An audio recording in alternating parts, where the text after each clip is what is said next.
Ek wil hê ons moet die voorbeeld van ons voorouers volg. As jy kyk na die 2 dekades na die Tweede Vryheidsoorlog, daar was 'n oorlog, verskroeide aarde, konsentrasiekampe. 15% van Afrikaners is dood in daai oorlog. Dit was nou regtig 'n massamoord, 'n volksmoord geweest. Jy kan verder gaan en jy kan sê ons het ons vryheid verloor. Jy kan verder gaan en sê daar was 'n burgeroorlog in 1914. Daar was 'n wêreldoorlog. Daar was 'n groot griep geweest. Daar is syfers wat sê tot 80% van die welvaart van die ou republieke is uitgewis. So as jy pessimist daarna kyk, dan was dit 'n swart tydperk in ons geskiedenis. Maar as jy anders daarna kyk, dan was dit 'n tyd wat Afrikaans gemoderniseer is met Jean Marais wat dit bewys het met Winternag. Daar was welsynsorganisasies gestig soos die Vroufederasie om na die kampwesies om te sien. Daar was vakbonde soos die Mynwerksunie gestig. Daar was groot maatskappye soos Naspers gestig. Die Help Mekaar beweging het van die grond af gekom. 4 van die latere 5 Afrikaanse universiteite. Meer as 100 skole. Daar is 'n geweldige kulturele energie gewees. Ons voorouers was bouers gewees.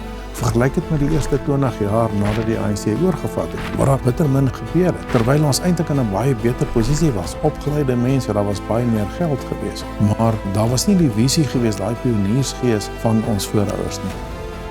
So ons voorouers was nie supermense, hulle was gewone mense wat in ongewone omstandighede buitengewone prestasies behaal het. En die foute wat in die proses gemaak is, verdwerg nie die prestasie wat hulle bereik het om die voorste land in die geskiedenis van Afrika op te bou. As hulle dit kan doen, daar's niks fout met ons nie, ons kan ook.